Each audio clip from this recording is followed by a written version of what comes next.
Hello, everyone. Welcome. My name is Bonnie Brzezowski. I'm a librarian at the Corvallis-Benton County Public Library.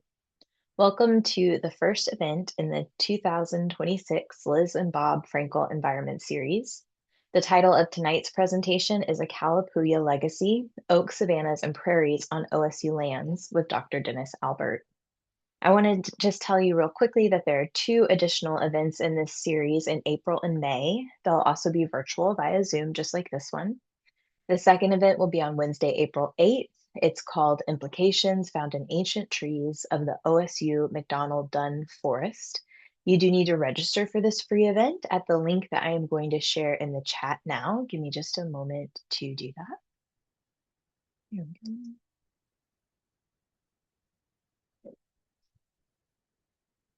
Great. And then the third event in the series is going to be on Wednesday, May 13th.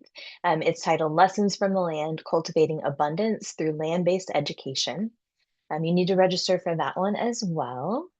And even if you're unable to attend, if you register, we will send recordings of these to you via email after the event is through, which we'll also do with this event. Great. So as I'm sure you may have noticed, we are using Zoom tonight. Feel free to be submitting questions as the presentation goes on. There should be a question mark or something that says Q&A where you can post your questions throughout the presentation. I am going to go ahead and hand it over to Dave Eckert. He is the program chair for the Mary's Peak group of the Sierra Club. He's going to tell us a bit more and bring on our presenter for the night. Take it away, Dave. Thank you, Bonnie. It's always been a pleasure working with you for so long now. I really enjoy this.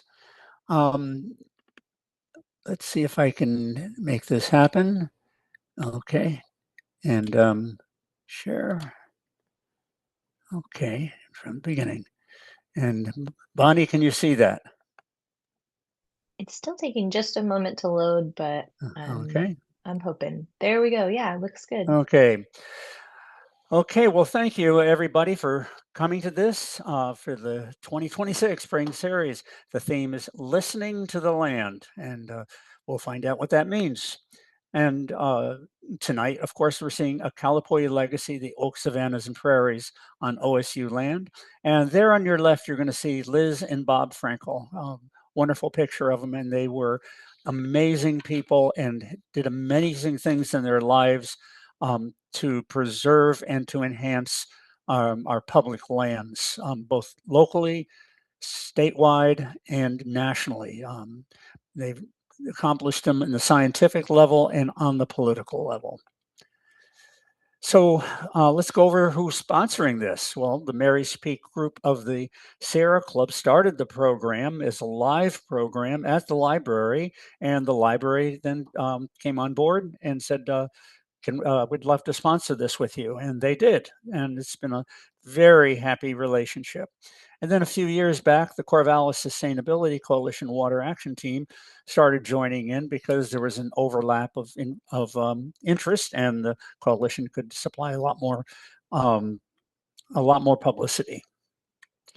So we've had a theme every year. And in 2021, which is our first webinar series, it was the gift series that Liz and Bob Frenkel, in their wills, in their estate, left a lot of money for three areas: the Jackson Fraser Wetland, Mary's Peak, and the Bald Hill Natural Area. And we have three webinars that are now on the library's website, YouTube channel, and you can look those up and watch them as if they were yesterday. And the second one in 2022 was the Bevalis series, which had a really big impact locally and statewide. And we had one on the laws of Oregon, and those laws have changed partially as a result of this. From the people who were on this webinar were the people who made the changes. And I highly recommend you go through those, but know the one on law has improved greatly since then. Back in 2023, we did the Reviving Wetlands series. Beautiful picture by Owen Dell here out at Finley. And that's Owen in the middle there flying. Just kidding. And we had three. We had one on Jackson Fraser, one on Finley, and one on Herbert Farm. And then in 2024, a whole series on transforming Mary's Peak, how it's been transformed by humans in the past. There's a picture from the same place by Phil Hayes from 1910, and the one in 2016 was by Phil Hayes, and showing how it changed because of human intervention. And then the second one was about how we're changing it right now and two options for changing it in the future. And the next one was 2025, the String of Pearls series about the magical river parks of Corvallis. We did three, one on South Corvallis, one on the Marys River, and one along the North Corvallis. The river, and it was enlightening to me and to a lot of people who've walked those trails many times. And that was a fun one I recommend you watch also. So this year, like I said, we have Listening to the Land, and I'll get to Dennis Albert in just a minute. But as Bonnie said, the next one is the implications found in the ancient Douglas fir of the OSU McDonald Dung Forest with Meg Krawchuk, who was a professor in the College of Forestry, and her graduate student, who is now a full-fledged, I think, master's. We'll find out next month Charles Drake, who just did more groundbreaking research on Douglas fir, and I think he's on this web. He's watching right now. So I hope you see this. This will be a great follow-on to what you're going to be seeing tonight. And then the last one is very different, and I hope you come and see this one also, Lessons from the Land. We're looking at what one person has been doing at a private school on private land, on cultivating abundance through land-based education that has been building a great relationship with the Grand Ronde, going up to the Grand Ronde, having members coming down to the school, and really working the land in a different way than anybody else is around here. And I hope you get to see this. So before we get on tonight, I want to repeat again what Bonnie said, that when you have questions, enter them at the time you think of them in the Q&A feature. Don't go to the chat, go to the Q&A feature and enter them. And then at the end, your questions will be looked at and hopefully answered. Dennis Albert is a very special person. I've only known him recently, and he came here from Michigan, he and his wife, and he's in the horticulture department at OSU. And I'm not going to go into his professional background. He can tell you if he wants. What I want to tell you is that he has a passion for the land in a way that I don't see very often. And he really goes out, he looks at land, he studies it, studies the plants, and comes back with a new awareness for all of us. He took me on one walk on one of the properties that he's been researching. And, I thought I knew a few things, and I found out I didn't know a few things. What he taught me was so much fun and so inspiring. And I know you're going to have a good time on this tonight. So stay tuned. And here we go. I'd like to introduce you to Dr. Dennis Albert. And I'll stop sharing as soon as I figure out how to do this. Wait a minute. And stop sharing. And it should be happening right now, I think.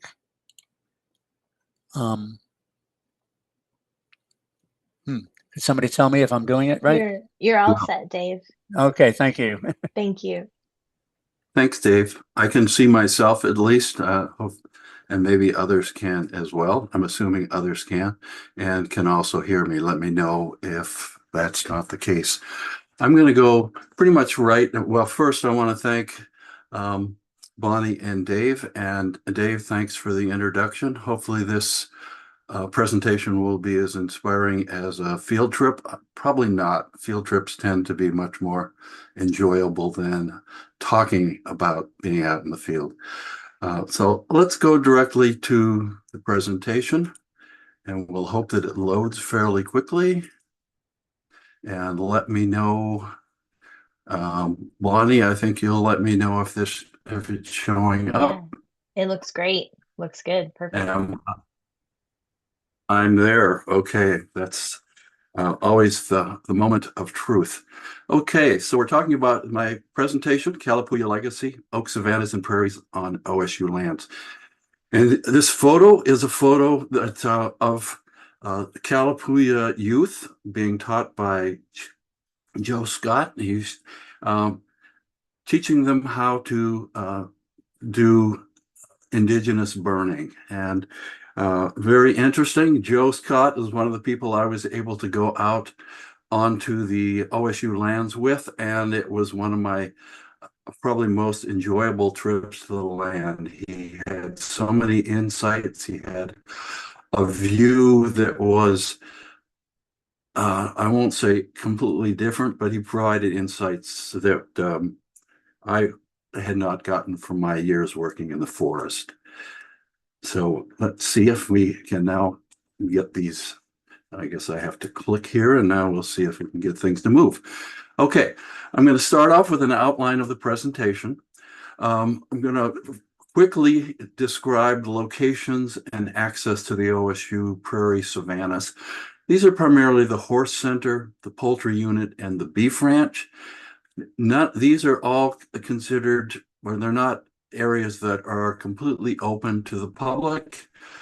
Hopefully, years I'll see that change and they'll be much more accessible. That said, I've taken probably about 30, 35 different people out to the horse center showing them my research, and probably even more out to the beef ranch as part of the research there. Then I'm going to give you a prairie savanna spatial overview and a broad look at the ecology. That's Willamette Valley wide. And then look at European settlement history and how it affects these prairies and savannas, the ecology of oaks, and the research we're doing on to sort of better understand the oaks. I'll admit I have a tremendous amount to learn about the oaks. It's been fun exploring. And then really fun is looking at the flora and the fauna, although I spend more time looking at the flora of the savanna, especially the ground cover, really interesting plants. And then the partnerships, which something that are really important here. And I'll just cover that briefly and hope that the presentations will help build those partnerships. First off, the ownerships and linkages between these ownerships. You see that white squiggly line? That's about 11-mile long line that goes from the OSU forests up in the north down to the county and city parks and Greenbelt land trust lands in the south. We're going to look at some of those connections, and one of the things I hope is in a couple of years we will see better connections between the county and city parks and Greenbelt Land Trust to the OSU lands. Okay, we'll start at the north. Or in the middle, you'll see that it says Beef Ranch. That's the OSU Beef Ranch, and then around it on all sides, to the east, PV Arboretum, to the south, McDonald Forest, and to the west, Dunn Forest. And these are the areas that Charles did his research, that he'll be talking about those areas. But you can see the Beef Ranch is completely surrounded. It's occupying that flat alluvial plain with a small creek, Soap Creek, running right through the middle. Right close to the screen, or at the bottom of the photo, is Tampico Road, which is probably the best connection if you want to visit this area. And it just off the screen to the right, there's a parking lot in the Dunn Forest. So you can walk on the road, or you can take the nice trail through Dunn Forest and look down on the beef ranch. Soap Creek Road to the left to the east also runs on the edge of the Beef Ranch and is a great place to view from. And if you look directly underneath the word Beef Ranch, you'll see the best way to view this is if you're a bird. So that's a large crow that was flying over when I was photographing. One place that you can access the Beef Ranch is through the Letitia Carson Homestead Trail. Letitia Carson was the first Black homesteader, and her homestead was along the creek. You'll see all those little pins there, yellow pins along the creek, and then the white trail that I laid out, GPS points, a pretty primitive map. You can access this through Tampico Road, and there's an entrance gate.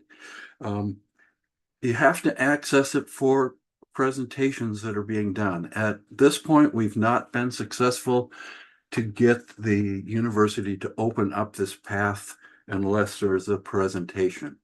At the bottom is the website, Letitia Carson Legacy Project, and you can find out about the presentations and potentially join them. Here's a presentation. This is the Oregon Black Pioneers Walk they're walking on this trail that we completed spring of last year. I did the GPS points and then they brought in equipment and cleaned out the blackberries that I could hardly move through. They cleaned it out and all of a sudden it was a trail and people could walk on it. Lots of camas on this trail, and camas is very important indigenous food plant that I will be mentioning and showing photos of throughout. Now, if you're driving on Tampico Road or walking on it, you can look to the south and you can see the Soap Creek Prairie. If you're there in May and June, lots of things blooming. You can see that at the top. Or if you're riding on Soap Creek Road, you can look across the Beef Ranch and see Dun Forest Ridge in the background. And it has a marvelous trail that is over the top of the Beef Ranch, and you can look down and see the savanna. Really nice views of the savanna and the agricultural fields. Those fields aren't quite as exciting. Okay, this is a really complicated map. And it contains everything in that blue-green is a county or a city park. And then everything in purple is Greenbelt Land Trust, where they're doing a lot of prairie savanna restoration. And then you have the horse center and the poultry unit and the sheep ranch that are sort of interdigitated. Not good access on any of those properties, but between the horse center and poultry unit, I'm assuming you can see those, and I'm running my cursor. I'm not sure if you can see that, but right between those is Walnut Boulevard, Northwest Walnut Boulevard, and it has a bike trail. So from that bike trail, you can look over and see the oak savanna, or right now it's probably better described as an oak woodland or turning into a forest. But with management, we should be able to turn it back into an open savanna. That's the facilities, the barn and other facilities of the horse center. It's active. And here's further south on Northwest Walnut Boulevard, you can see the prairie. My photo was a little late in the season. If I had photographed this a week earlier, it would have been a sea of thought that I had painted this with blue. But a lot of species, a lot of important food plants here. Now, another point that I'll make is right along that road and going through the poultry unit is Lamprey Creek. It's a creek that has probably more open lands, recreational and natural lands along it than any other creek in,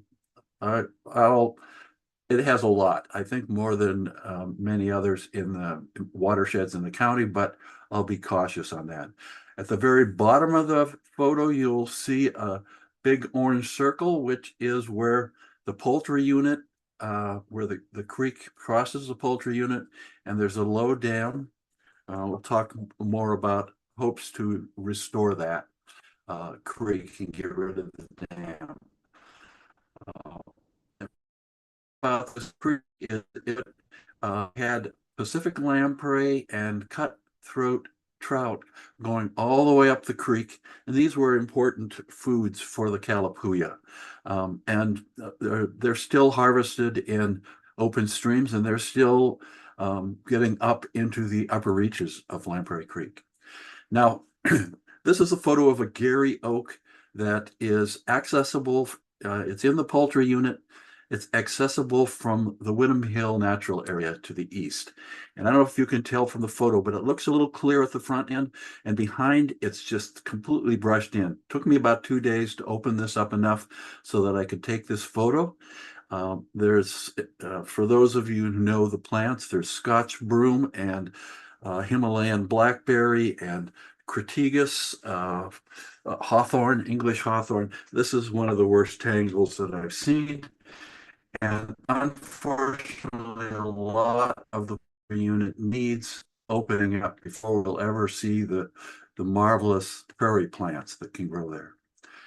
Now, this is the cover of a presentation that was put to, or excuse me, of I guess it's a paper presentation report that was done by Trout Mountain Forestry for the College of Agriculture for the Wilson and Hill Farms. The Hill Farms is the other name for the horse center and for the poultry unit. So this is one of the most amazing reports I've ever read. Is just so thorough. If you're interested, send me an email and I'll send you a copy. I've not been able to find it online. It was a report that was made specifically for the university. Now, this is just one page out of this report. It's a 2020 report, so fairly recent. And this map shows the potential recreational setting and shows these yellow areas, the university, where there are possibilities of putting trails through that link to all of these parks that I showed you. It also lists the university's objectives. So the university's objectives for its lands are, and I promise I won't have many slides like this. I don't like word slides, but this is an important one. The objectives are teaching and research, that these lands protect cultural heritage sites and T&E species, integrate recreation, learning, and outreach. I'll repeat that, integrate recreation, learning, and outreach. And then good relationships with neighbors and communities, including fire protection. Really important. These areas are very grown over and fire threats. Now, this is a map, one of my favorite historic maps. It's the Willamette Valley vegetation. The Willamette Valley is a little over 100 miles long, I think roughly, and about 20 miles wide. This was put together by Christie and Alverson in 2011. And they were actually, we met with them regularly because we had done some similar maps for Michigan. But this is based on the GLO, or the General Land Office, survey notes from the 1850s. And you'll notice the Willamette River runs right down the middle of this valley. And on both sides, you see prairie. That's a very light tan, I guess I would call it. And then a little bit also very common was savanna. So the more upland, drier sites were oak savanna. And then when you get closer to the edge, you have woodlands, which was a mix of oaks and Douglas fir. And then right along the edge of the valley, you have upland forest, primarily Douglas fir. On the left-hand side, not shown, are the Coast Range Mountains, and on the right-hand side are the Cascade Mountains. So this is a very narrow, long valley, which supported savanna and prairie. Now, here's a couple of diagrams to show, or photos to show you what savanna and woodland, oak savanna and woodland look like. And so on the left, you can see this is a savanna. This is a restored savanna from Finley Wildlife Refuge, just a few miles to the south of the university. And you'll notice it's very, very open, less than 30% crown cover. So very, very open. It's open enough that the trees put their branches out horizontally as far as they can reach. And so they're wider than they are tall. This open grown condition requires fire, and the fire produces a lot of grasses in the ground cover, which means that you have a lot of deer and elk, which the Kalapuyas were very important for hunting. If you get rid of that fire, and in the 1847, the Kalapuyas were removed from the land, and fire was no longer commonly occurring, and so everything began moving toward woodland or toward forest. Woodland is defined as having 30% ground cover or greater. And these numbers are sort of squishy, but you can see the difference. I think you'll notice that in the woodland, you see a couple of those open grown trees in the background, but most of the trees are growing straight up. They're tall and thin. What happened is once the fires stopped, then the acorns that landed on the ground sprouted, and they were competing with each other, so they're growing tall and straight, reaching up for sunlight. And you can see that many of these trees are taller now than their predecessors. No fire and reduced grazing, and you get woodlands. Now, the other plant community I mentioned that was so common was the wet prairie. And these up in the top right, you can see the wet prairie with camas. Camas, a very important food crop. It was the Kalapuyas, the name sort of represents the fact that camas was one of their main foods.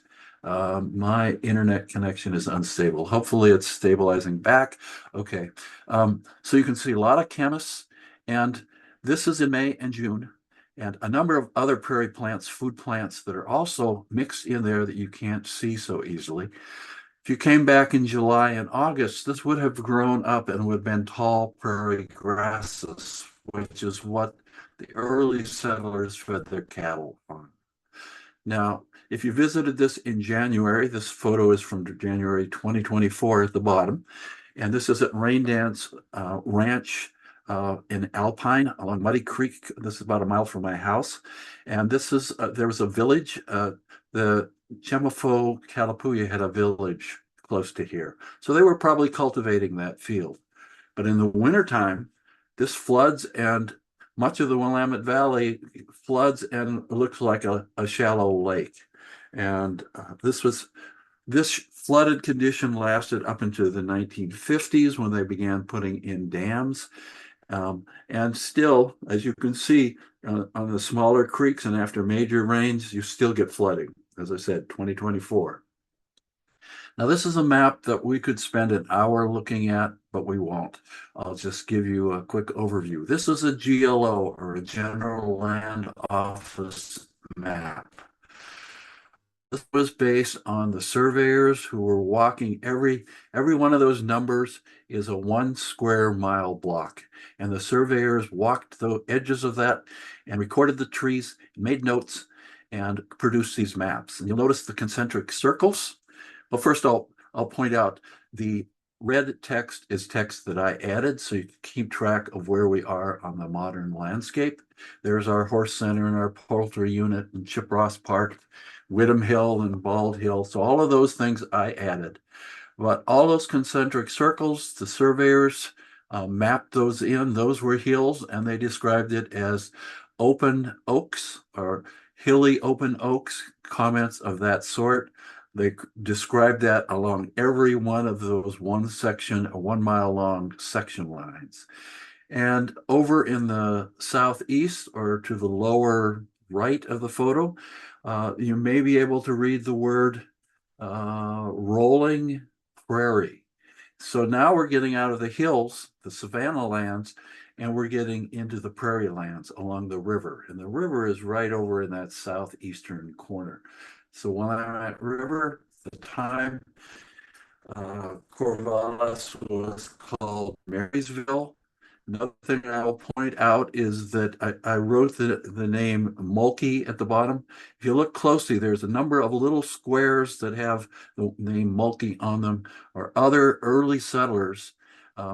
And the wagon trains, this was settled in 1851. The wagon trains would often have several families, several relatives, brothers, sisters, and their in-laws would travel together on the wagon train. And so you would have these several Mulkey farms located really close together here.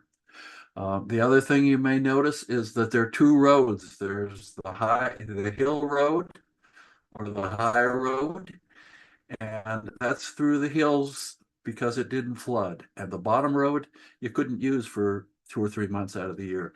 So there are all sorts of interesting information. The one piece of information that's on here that is not typically in the GLO notes are all of those homesteads, because typically the surveys were done before the homesteaders arrived. But I'll talk more about why the surveyors or the settlers arrived first. Now, you can see this map. The purple are the boundaries of the horse center and the boundaries of the and Northwest Walnut Boulevard runs right through the middle of it. Harrison Road runs along the bottom and goes over to campus. And I'm showing Northwest Grandview Boulevard over on the left, to the west. If you're a hiker, you can walk up there. It gives you a good sense of what the Savannah and what the horse farm, horse unit and horse center and poultry unit look like, and also what the Whittam Hill natural area look like. Now, here are a couple of photos, and one is the left one is from 1936, and you can see that area outlined in red. It's part of the horse center, and it was very open. It was being grazed. It was savanna that was being grazed enough that it kept it open. But you can see there are trees. There's the dark areas are trees that have begun to establish, a little bit closed in, but still largely savanna and prairie-like landscape. By 2024, you can see that it has closed in. All of the dark green is forest or woodland. Still has the open oaks growing there, and you'll see some photos of those, but it's closing in. And I made two circles in 1936. That's the barn or the house. I couldn't tell from the farmer. They probably Mr. Hill.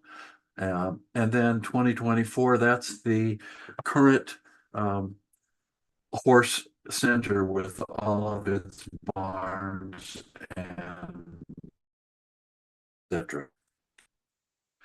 Now we're going to look at the ground, and this is my drawing of what the Letitia Carson homestead, part of the beef ranch, would have looked like if you had visited in 1820, early in April or May. It would have been completely covered with camas and other shrubs and herbaceous plants, prairie plants. And in the background, it would have been rolling hills with oaks going up the streams, and then scattered oak savanna. With a few Douglas fir, and I mentioned the Doug fir because next month you're going to be hearing about some of these Doug firs that were burnt during these early days, but very, very open landscape. And we still have a few places at the beef ranch where that open landscape persists, and you have these amazing old oaks and then the prairie plants growing down below. So those yellow flowers are mule's ear. It's in the sunflower family. One of my favorite flowers out there, just an amazing plant. In this photo of 1900 at the top shows you that it already started closing in on the hills, but you still had some open areas. In the foreground, it was under agriculture. Hard to tell whether it was row crops or whether it was just pasture. I suspect mostly pasture based on what we see now. And then the lower photo shows you what it looks like in 2023. And you can see it's mostly pasture land. Grasses have been planted here, pasture grasses. The the oak savanna that was on these hills has now been replaced by Doug fir, and there's a very narrow edge between the Doug fir and the pasture where you have savanna. And that savanna edge has a lot of prairie plants, and I'll be showing you some maps of those plants and photos. Very important aspect of this landscape is management. And here we see two photos showing Indigenous students, interns, doing burning, learning to burn, and using cultural burning techniques. You can see these fires are pretty low key. Flames are not very high. They could have been higher if we were burning this in August. But Joe Scott, the Indigenous fire expert, is teaching all of these young Kalapuyas to do cultural burning. Now, there's a recent book from David Lewis from History of the Willamette Valley, and in it, a lot of interesting information about Kalapuya history before and after the white settlers arrived. 1841, this is a entry in a diary before most of the settlers arrived. This was part of an expedition.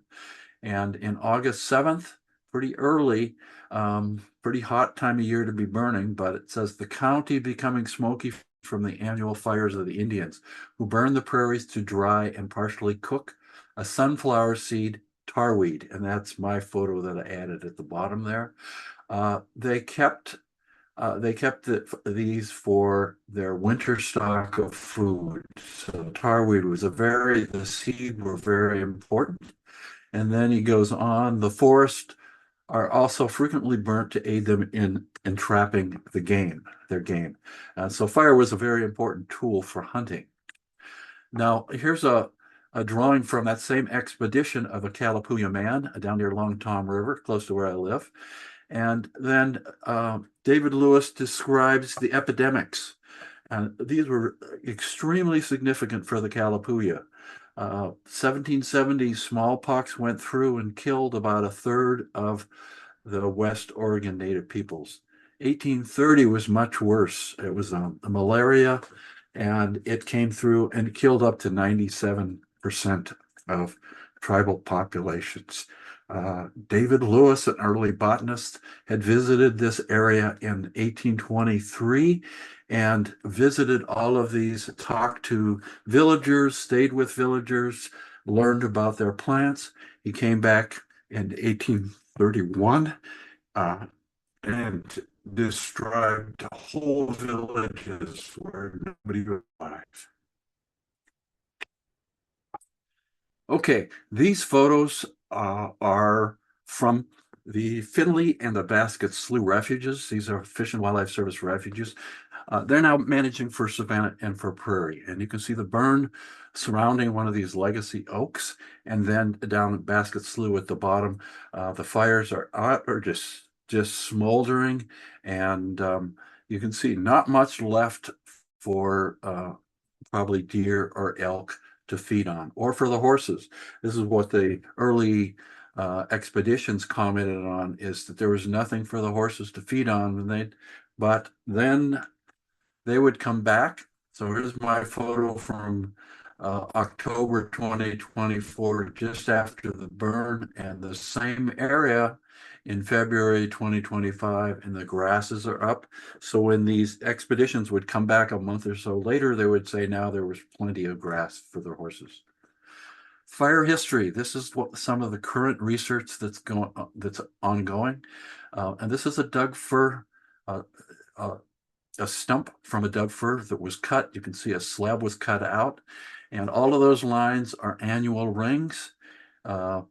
Over to the left is close to the heart. It was hollow, but close to the heart. And then over to the right is the bark of the tree. And you'll notice this is in McDonald Forest, close to the beef ranch. And you'll notice these dark areas and the lines pointing down with the years 1807, 11, 15, 1823, 32, 39, and 46. These are burns. These are fire scars. And Doug fir has a lot of resins, and so fire scars are well preserved in Doug fir. And so you can see all of these fire scars. The interesting thing is that all of them date from before 1847. 1847 is the magical year. That was the year when the Applegate Trail, the part of the Oregon Trail, made it to roughly the McDonald, northern part of the McDonald Forest, and a number of settlers arrived. And so it's probably about the last that there were Kalapuya fires. By 1851, they had made it down to Corvallis area and south, and so the fires and the settlement had begun in earnest further to the south. The other thing I'm going to point out is you can see the trees. When you cut a stump, sometimes you don't have the center of the stump, and sometimes you don't have the outer bark of the stump, but you have these these lines in the middle, and often there's a really wide line, and I don't know if you can see my probe. It's going through the couple really wide lines. Often you'll have these indicator years that allow you to say, oh, okay, my stuff, I have a different set of years, but I can see this wide section where growth, there was a lot of rainfall, the tree grew really well. And so there's a lot of information that can be gotten from these logs. Now, talking a little more about the fire scar research, and you'll see this study that Charles and Meg are involved in was conducted in PV Arboretum, McDonald Forest, and Dunn Forest. It was conducted on Douglas fir. In the middle, we have the Beef Ranch that only has oaks, and we'll talk about maybe taking this research and using it on the oaks. So these are some figures that I pulled together from Charles Drake. And as I said, Meg Krawchuk, Professor Krawchuk, it was his advisor.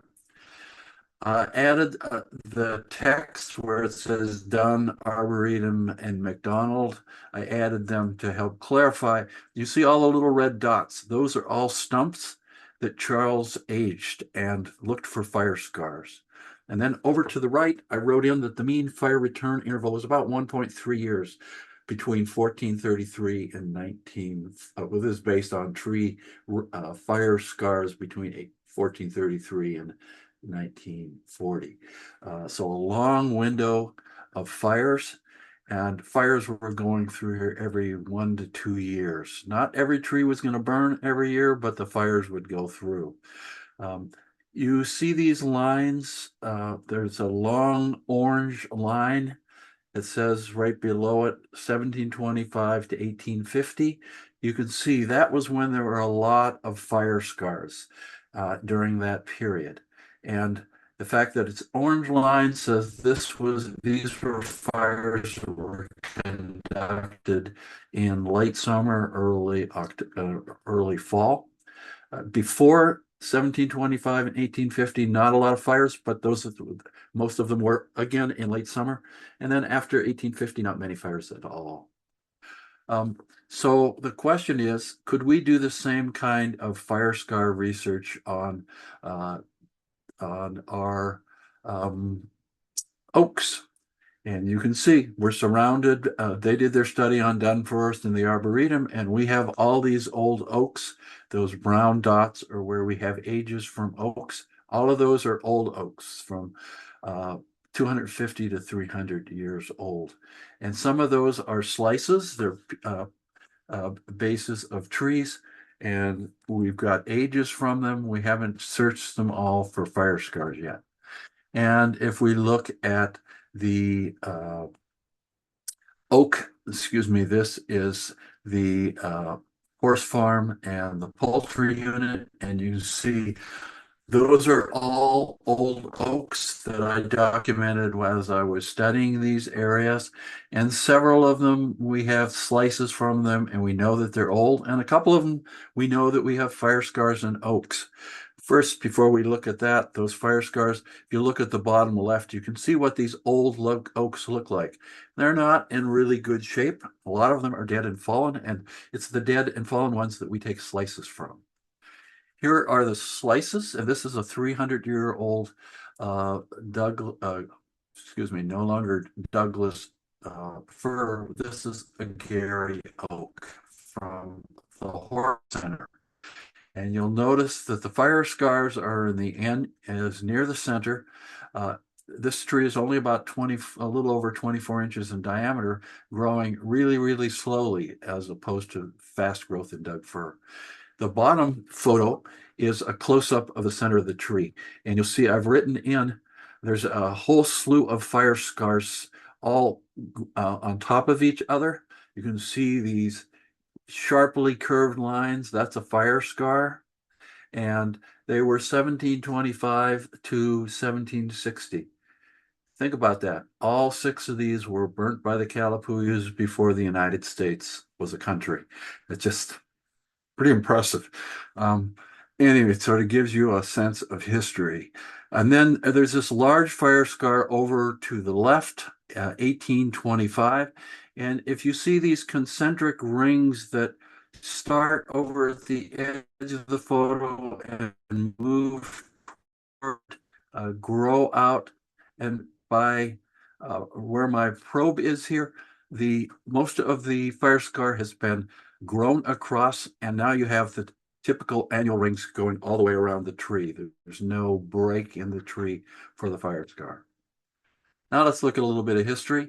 So this is the early settlement history, and you see this is a wagon train with a number of the early settlers. This was a drawing done of along the Oregon Trail, and you can see all the animals that are part of this wagon train. They were bringing their horses and auctions and cattle and sheep, etc. They had them all. The important thing, that part of the reason for the Oregon Trail and for all these settlers was there was a bill passed called the Oregon 1850 Donation Land Claim Act. And that said that if you were a white male, you could come and get 320 acres and you could farm it for nothing. All you had to do was farm it. And if you were a white couple, you could get 640 acres. If you were Black or Native American, or a lot of Chinese were already beginning to be here, you weren't eligible. This was only for European whites.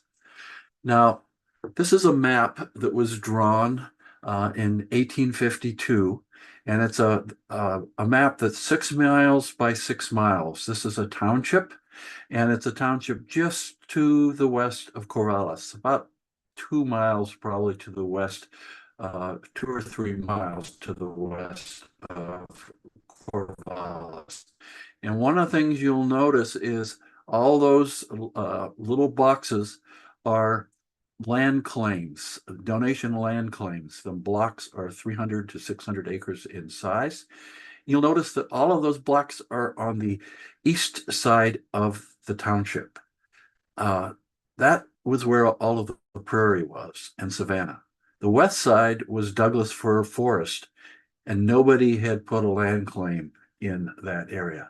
These were all farmers coming from Iowa or other places to the east. They were not loggers.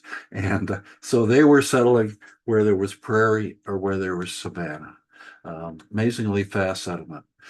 An important point to make here is that the impact of grazing on the savannas and prairies of the Willamette Valley. 1840 was prior to the widespread settlement. There were a few French who were primarily fur trappers, and they were also raising some cattle. And the British, there were a few British that also had some cattle and were raising a little bit of wheat. But in 1840, there's only about 1,000 cattle. By 1850, the estimate is that there were 42,000 cattle or oxen, and they destroyed the bunch grasses. They just pulled it up. They're not good grazers. Then 9,000 horses, 15,000 sheep, and probably the worst 30,000 hogs, because the hogs destroyed the camas beds, which the Kalapuya were dependent on for their winter food. It was very important for them. They would make blocks, sort of like cakes of them that they would eat during the lean winter months. The estimation is that the native grasslands were largely destroyed by the 1850s. Now let's look at more recent history. We're looking at, to the left, you see the hills, and these are where the oak savanna and woodlands were located. And this is not a few miles to the south. This is, I live on the top of that hill to the right there. This is Alpine Monroe area. And you'll notice in the hill to the left, there's an orchard. Well, it's actually a hazelnut plantation. In the 1910s, that would have been apple, or many of these hills would have been apple orchard. By 1920s, they were abandoned because there just wasn't enough water, and they weren't nutrient rich enough, the hills. Then they got replaced by Christmas trees that lasted until fairly recently. And then by about 2015, they were starting to convert these ridges to hazelnuts. And the OSU extension folks that I work with say they suspect those hazelnuts will be gone in another 10 to 15 years, because as those trees mature, they need more water. And there's just not enough water in these hills. These are really low in water. So that's the history of the hills. If you look to the right, you can see a little bit of grass field, which is where the prairie was, the flats. And the prairies were converted as well. To convert them to cropland, you needed to drain them. There was abundant water for irrigation. This is a really wet landscape, and the soils are silts and clays, so very nutrient rich. This is the prairie. This is what the prairie looked like, and this is what these little, along the streams, these riparian zones had small trees, and again, lots of camas and other Kalapuya food plants. One of the things that was interesting is I came across this 1914 publication, which was on discussing drainage of the Willamette Valley. And it was a government publication, and it listed all of the towns that had a tile work. They tended to use the local clays to make both bricks and tiles, and these hollow tiles were used for early drainage. And they showed the types of equipment that was being used at the time to do the drainage. Here you're seeing a drainage ditch on the right that's actually being filled in after the tiles were placed. Now at the bottom I'll step back. The drainage actually started much earlier than that, but it became more sophisticated in the early 1900s, and in recent years, even more sophisticated. This photo is of a grass field, and the thing about the grasses, and these are grasses, fess grass that is used for grass seed. If you have grass seed, you probably got it from the Willamette Valley, or very likely. Not for sure, but likely. This is the grass seed capital of the world, and these lands have been drained for quite a while, but in recent years, the drainage has become much more sophisticated. Now let's move to the oaks. We're going to talk about the ecology of the oaks and the oak savannas. We're looking at some old growth oak. These would have been savanna trees, and it's on the OSU poultry unit. This is a photo that I took right off the bike path. So probably January or February. And one of the neat things is the leaves are gone, but as soon as the leaves of the tree and the rains leave and it starts raining, then the lichens begin growing on the oaks. And so we have a second bloom. Okay, this is a 1 acre study plot that I put in on the Horse Center, oak succession. Try to get a sense of oak succession. 1 acre is about 208 by 208 feet a square. And you notice those red circles, The tree trunk is in dark red, and then the crown is wider. It's about 50, it's approximately 50 feet wide. And many of these red trees are dead or dying. And there are some of, I think none of these were fallen, but some of them have fallen. So this was open savanna with only 4 trees or so per acre. Now, after 1850, when there was no longer regular burning, you began seeing those green trees establishing. These are oaks that are less than 200 years old. And they're also savanna oaks because they came in, they established, and then as the Europeans began farming more, putting more cattle and horses on these fields, uh, you no longer had lots of seedlings coming in until the 1900s. So the cattle and other animals would have been grazing the seedlings, and so they never got up to be full-size trees. So this was savanna as well. But I didn't show all of the young trees that began showing up in the 1900s. There are probably another 20 trees that I could have shown in this in this 1 acre block. One of the important competition for the oaks is Doug fir. And over time, Doug fir has seeded into these open oak savannas. And why is it so competitive? Well, it grows 3 times as fast. So on the Dun Forest, there was a cut a couple of years ago, and I took photos of trees that had been cut. The Douglas fir was 75 centimeters in diameter, 86 years old. The Gary oak was 26 centimeters in diameter and 86 years old. So these trees, roughly to scale here, they're about the same age. And Doug fir grows much faster for a couple of reasons. One, it stays green all year. It's evergreen, and so it's photosynthesizing most of the year, except when it's too droughty in parts of the summer. It may not be putting on much growth. Whereas the oaks are only have leaves from about May until October, but they're really only doing much growth in May, June, and then it gets real droughty, and so they're not doing much. Once the Doug fir gets in that stand and grows up and peeks through the stand, it becomes super canopy, and it begins growing even faster and outcompeting the oaks. So once the Doug fir are there, real quickly you can lose your savanna. Now I'm going to talk about a couple other quick oak studies, types of research that I've done. One of the things I was always interested in are these branches that are sticking straight out, growing straight out. Can you imagine holding your arms out in the snow and in the ice, straight out like that for 150 years?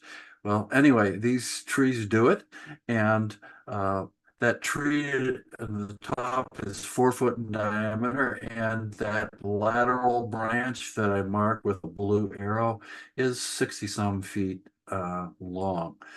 Down below is a diagram of a younger tree. It's only about 2 feet in diameter, and it's about 150-year-old oak.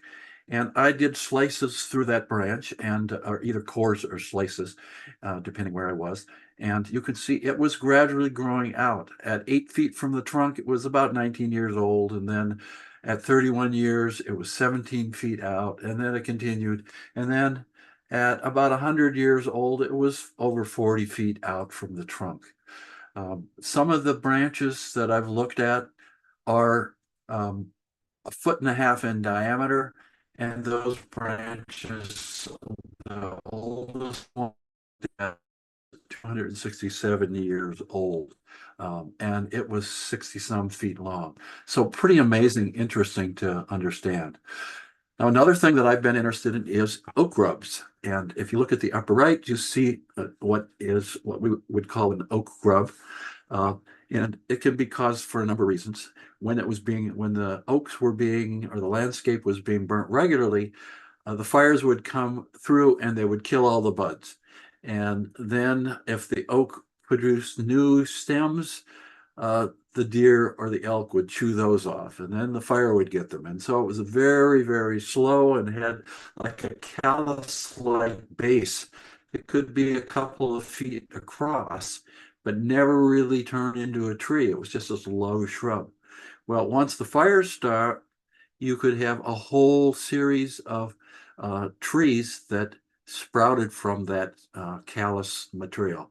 And on the right, on the left, you see a series of these trees that are growing. And I was curious whether they were all part of from a grub or whether these were just trees growing close together. So I dug out the leaves and the dirt. And over here on the bottom right, you can see a diagram.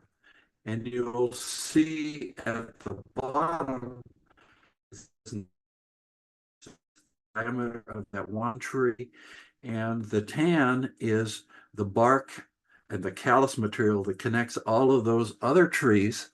The black, those are the trees that you may see in the left photo. Those are dead. So all of the competition from itself and from its neighbors ended up killing most of those stems, but you had one 19-inch tree that survived. Some places you'll see multiple stems that have survived, but that's an area of research that would be interesting to pursue. I've only done it with one tree here. Now we're going to look at some of the food plants in the prairie and savanna. And this is Tomy's cat ear. Joe Scott and I were out, and I was pointing out this patch at Martin Luther King Park, very close to the horse center. And I pointed out how dense the cat's ear were, and he said, when you see them that dense, it usually indicates that this was an area that was an Indian garden. They were cultivating this, they were pulling up bulbs, replanting them, and so they're close together. And then he said, you have to try these. The cat's ear bulb is like, well, it's like eating a hazelnut. It's just delicious. So I try to do my best not to eat too many of them. Okay, so the Kalapuyas were harvesting these bulbs. They used a digging stick that was often made from a hazelnut, small sapling. Used a piece of antler for the handle, and a very effective way to dig up these bulbs. These are not Kalapuyas, but are actually a tribe from the Colville area in Idaho. As you can see on the left, she's digging, and then on the right, they're sorting through the bulbs. The smaller bulbs get put back, and then the larger ones are eaten. They're put back, and so in a sense, this is a perennial garden, just like our garden, except it's the same bed. And they have a round. They might have a 30 or 40 or 100-mile round where they would visit sites for different plants. And this is ongoing. So here we're looking at members of the Umatilla tribe over in northeastern Oregon, and they're harvesting bitterroot and onion. So the Kalapuya are also doing ongoing harvest as well. Okay, so here we see a number of the food plants of the wet prairies. There's not just camas. There's a couple of biscuit roots. There's an onion, and then there's yampa over on the right. And yampa can be, in some places, in a square meter, it can be almost as abundant as the camas, depending on the weather and the year, I think. And all of these are bulbs or tuber plants. And so all of these are dug. All of these can be eaten and stored. You can see the plants over on the left in that photo on the left. Probably only the upper third of the plant was growing above ground. These have roots that will dig, they pull themselves down and they get deep down into the prairie soils. If they're being harvested regularly and they're put back, then those bulbs are closer to the surface and they're much easier to harvest. The Gardner's Yampa on the right, you can see I dug up one in May. The plant was just starting to put out leaves, and all of its energy was going into producing leaves, so there wasn't much of a tuber to chew on. At the bottom, you can see at the end of the growth season, you have a starchy tuber that was a very important food plant as well. This map or aerial photo, and you can see the lines that show again where the horse center and the poultry unit are. And the blue dots are camas, and the white squares are death camas. You'll notice in the trees up at the top, there aren't that many camas collections. Camas was much more common down to the south where I circled it in blue. As I said, during the right time of year, that whole area is just a sea of blue. But so the camas was much more common in the wetter sites. Now, death camas would grow with the camas, and this plant is deadly poisonous, and so you can find it growing in these upland areas. But I suspect what happened in the lowlands is that as the Kalapuyas were harvesting camas, they probably pulled out the death camas bulbs and tossed them or burned them someplace so that it became closer to a monoculture of edible camas. Now, this area to the south of the poultry unit is an area that was recommended for restoration. Lamprey Creek was ditched and a low dam was put in. There was a proposal to remove the dam and to restore the wetland area, restore the drainage, the natural drainage. That's on hold. Hopefully it will happen in the near future. Now let's look at some of these upland oak savanna plants. And in May and June, and you can see this is a garden. This is just just beautiful. Very diverse, a lot of food plants. That photo in the center is Henderson shooting star. There can be hundreds of those patches of those, and that was also a food plant. And you can see most of the plants, well, some of the plants in the bottom right, both of those photos are food plants. That block with all of the list of species, that's listing many of the prairie plants that were present in those two photos. So here's some more of the food plants that were found in the savanna growing underneath the oaks. These are ones that I documented as I was working. Gary oak, the oak itself produces acorns that were very important for producing a meal or like a flour that was stored during the winter. They made it into cakes. Very important for the lean months in the winter. And all of these other plants produced bulbs, except mule's ear up in the left, and that produced a long root, and I'll talk more about that later. That's a medicinal plant. These maps of the horse center and the poultry unit, that marks places that I took GPS points as I was working out there. This is several trips. This was probably about 2 years worth of work.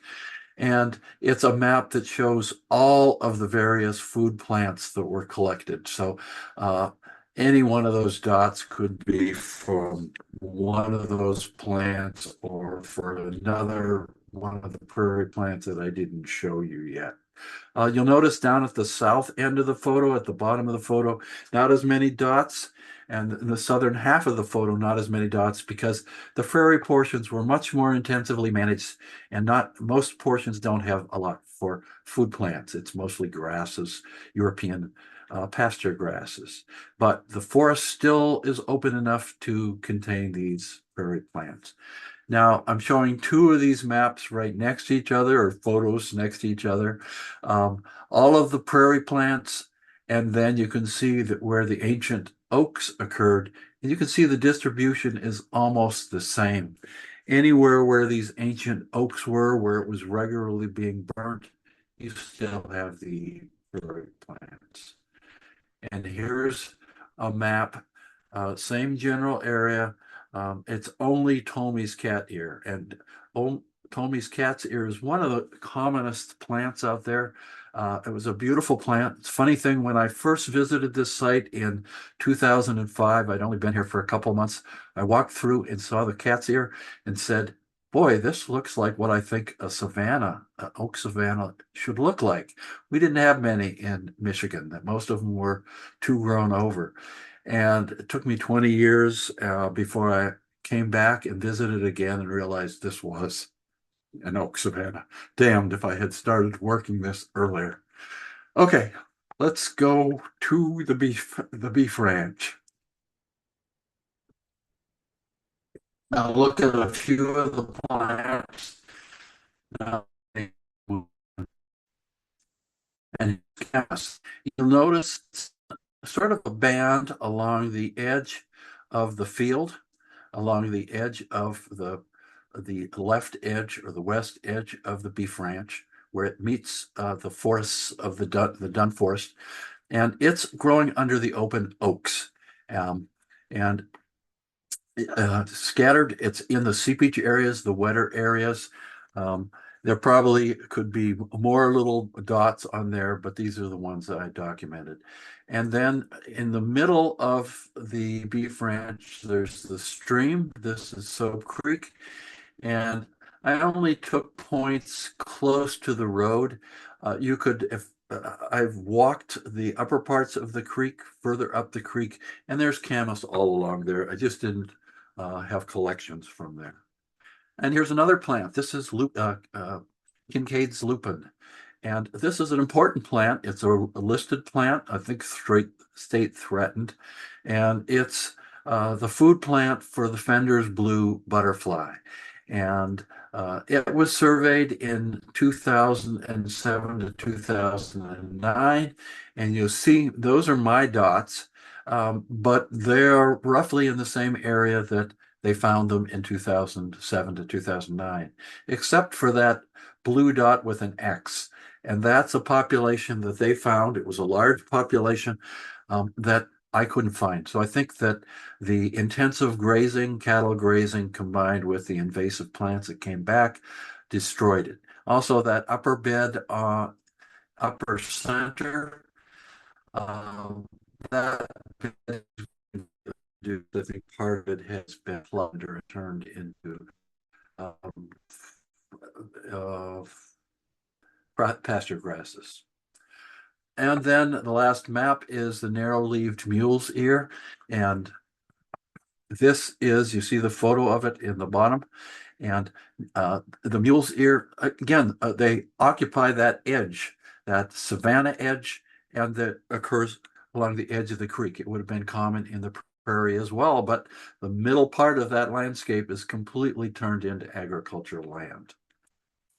One more photo of the mule's ear. It's a medicinal plant, and it is able to tolerate being grazed by the cattle. I've come out and seen this plant just getting ready to flower. Came back 2 or 3 days later, the cattle had been on it, and I couldn't even find the plant. They grazed it, just nubbins. There's nothing left of it hardly. How could it survive? Well, it has this root that goes down not quite to China. It's about 2 feet deep. These are 2 feet deep because they hit bedrock. These are close to my home. Growing in the beef ranch, they're probably more like 3 or 4 feet deep because these are deeper soils. When I dug these roots, it's a medicinal plant. It has a resiny smell that is so strong that it took me a couple days before it didn't smell on my hands. It's a purgative. This is one of those medicines you only use when you need to, and supposedly it's also used for putting on wounds as an antiseptic. Quick, a couple more photos. Here's California sisters. It's one of a couple of butterflies that feeds on oaks. The caterpillar to the right there feeds on the oak leaves. A really beautiful butterfly that you probably have seen it if you've hiked a lot in the oaks in the middle of the summer or early in the summer. The Propertius dusky wing is also an oak feeder. And a bird that's very common in the oak savannas, and it's very common in the horse center. I'm not sure about elk. This is where I've seen it. Uh, it's the acorn woodpecker. It digs holes or pecks holes in dead Doug fir or dead oaks and puts acorns in there, stores them up, and eats them during the winter months. An interesting bird, it's family units. They stay here year round. They travel as a family unit and they come back and visit and pull out these acorns. They're also feeding on insects, of course. Now, a couple quick points before I close down. Ladder fuels. You can see them in the photo in the lower left, red dots. These are the small shrubs and trees that come up as the forest, as the savanna becomes a woodland and then a forest. These are what carry fires up into the crown of the tree. And in 2014, about a mile from here, in a very similar forest, Timber Hill fire burned 86. It burnt right up to the edge of those housing units. Luckily, they were able to stop the fire. People had to evacuate, but nobody was killed. And I don't think there are any buildings damaged. There are not many damaged by this fire. So one of the reasons that we should probably be managing this as Savannah is to protect the neighbors from a catastrophic fire. You've all been reading about fires in the oak ecosystems in California. We could have them too. And the partnerships. So there's potential for partnerships with the Grand Ronde Tribal Nursery and Burn Crew. I already mentioned the Native American Youth Internships, where Joe Scott teaches the young Kalapuya to do cultural burns. That photo on the top is a celebration. They have a lot of food celebrations relating to harvesting of tarweed and other things. So a lot of opportunities for cooperating with the local Kalapuya and potentially having them involved in the management or allowing the members of the Kalapuya to visit and hike and study these units, possibly do some joint traditional knowledge and scientific knowledge studies. Here's a whole list of organizations in the Willamette Valley that are managing prairies. You're going to have to get this off of when the presentation is made available on the webpage. And an acknowledgement of all of the landowners and researchers, managers, faculty, and agencies that I've worked on since 2022 studying these oak savannas. My email at the bottom, you could send it either through the university or Gmail. Questions? And I'm going to stop sharing and let you take over, Bonnie. Great. Thank you. Thank you so much. That was great. I want to invite the audience to please submit questions if you've been thinking of any, or as we start asking questions, please just keep sending them in. I'm going to start with a question that came through from Scott. What are your thoughts on using ruminants such as sheep for clearing invasive plants in prairies and woodlands? Are there any benefits or risks? Well, I think there has been some that's been explored.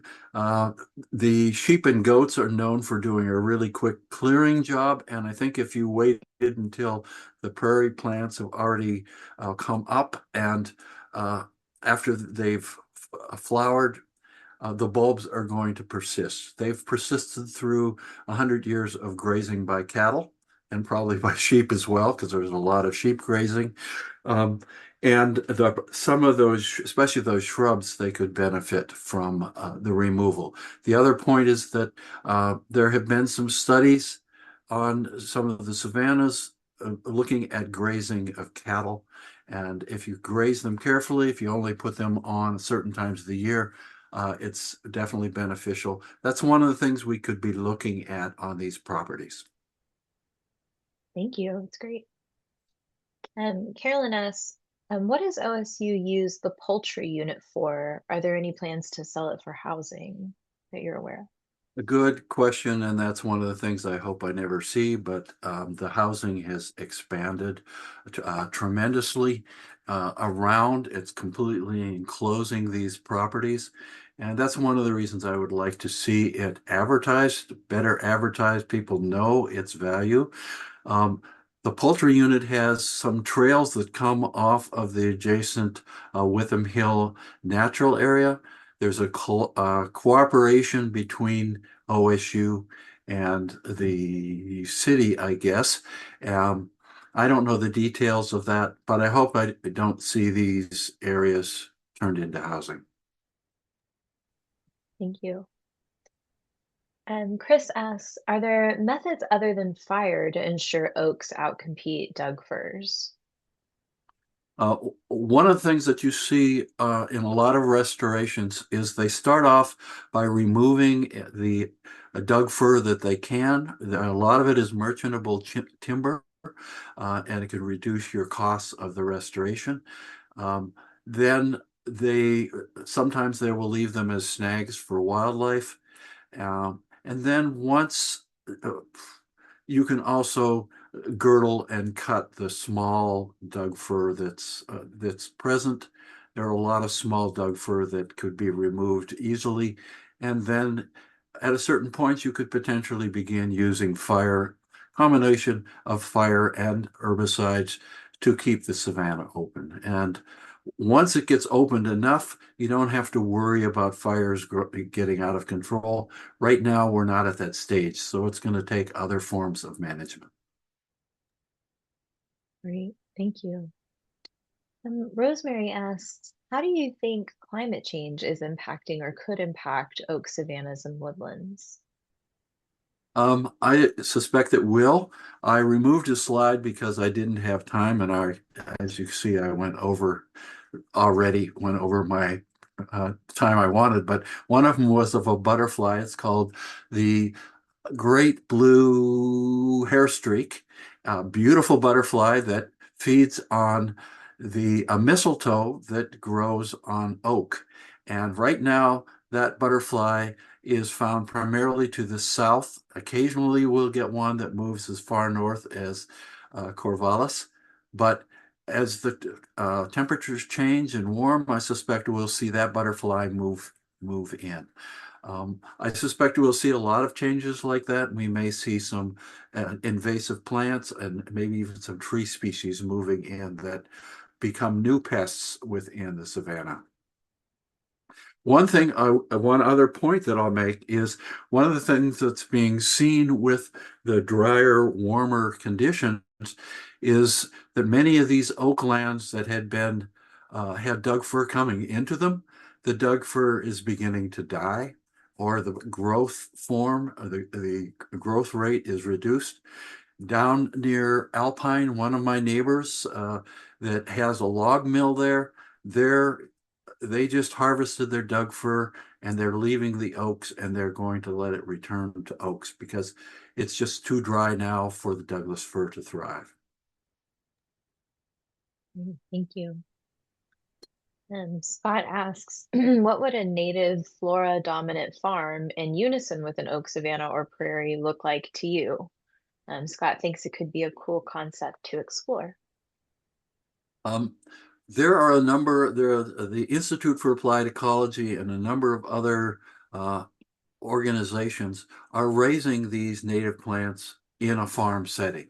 And so they're doing restorations, and some of them are restoring portions of those fields. I mentioned the Greenbelt Land Trust.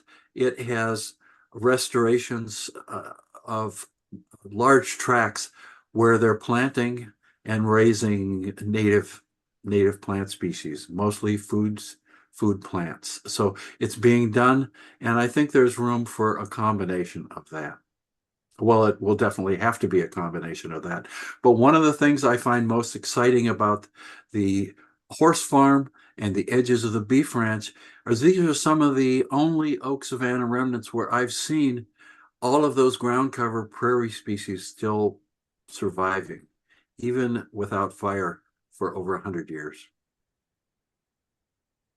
Thank you. Chris had a follow-up to Rosemary's question, which was, I believe, the one about climate change. Is it worth planting trees like Q. Kalogi, sorry if I'm mispronouncing that, from further south in this area? Um, I wouldn't, but so these novel forests, I'm not really interested. My focus is these are lands that still support remnants. These are remnants of Kalapuya savanna lands, and I'm thinking of them as maintaining the cultural values and potentially uh, I guess you could look at them as historic sites, or you can, there are Kalapuyas who are still eating these food plants and introducing their children to the food plants and to cultural burning. So I see that there are lots of other lands that you can plant trees on if you want. I wouldn't do it here. Thank you. Thanks. I'm gonna I think this might be the last one unless anybody else adds one. But Sai says, thank you, Dennis, for an excellent presentation. As you know, there are a number of small oak woodland owners who are interested in protecting their properties from development. Any thoughts on perhaps helping that to happen or how that might happen? Um, I listed that web page, a list of web pages at the end, and that contains a lot of organizations that are involved in that restoration or protection of existing savanna remnants. One of the most positive things is that a lot of these small woodlot, I maybe have the name wrong, but there's an organization of small woodlot landowners, and many of them are now trying to maintain their oak savannas. In the past, they were turning them into Douglas fir, and now they're trying to maintain the oak savannas. So I think that's happening. There are a lot of potential players. Those list of web pages probably have people who can guide you better. The other thing you could ask is OSU Extension has some forestry staff. Um, Mark Swanson is an OSU forester who's extension forester who's working on savanna restoration. You could try contacting him. Thank you. And I'll mention too, in the follow-up email that will go to everyone who registered for the event, I'll see if we can share a link out to the slides too, so you can see those, everyone can see those resources on that last slide there. We did get another question while you were answering the other one. Um, how does the rain beetle fit in with the savanna? I thought they were associated with conifer roots. I'm sorry, what is the beetle? The rain beetle? And I don't know that beetle. Okay, So I'm sorry. gotcha. So I can't answer No that question. problem. There are No definitely problem. pests and diseases associated with the oaks. And that's one of the things you do see as the oaks get up to be. Many of these oaks are 300 years old. 300, the oldest one that um, we've taken a slice on is over 400 years old. I think it was 412 years old. And as they get older, often they get infected and they get hollow and they'll go down because of disease. Okay, well, that's all the questions, and we've just about hit our time. And Dennis, I want to thank you so much for your time and for this excellent presentation and for all your work. Thank you, Dave, for bringing us all together as always. Did you want to share anything before we sign out? And thank you. It's really been fun. And hopefully next time I present, we'll see some of these lands protected. Thank you. All right. For some reason, Dave, your audio is not working. I'm not sure what's going on there. Oh well, yeah, that's all right. Well, thank you all for joining us again. Thank Have a good you. night, and we'll see you next time. See you in April. All right. Bye-bye. Bye-bye.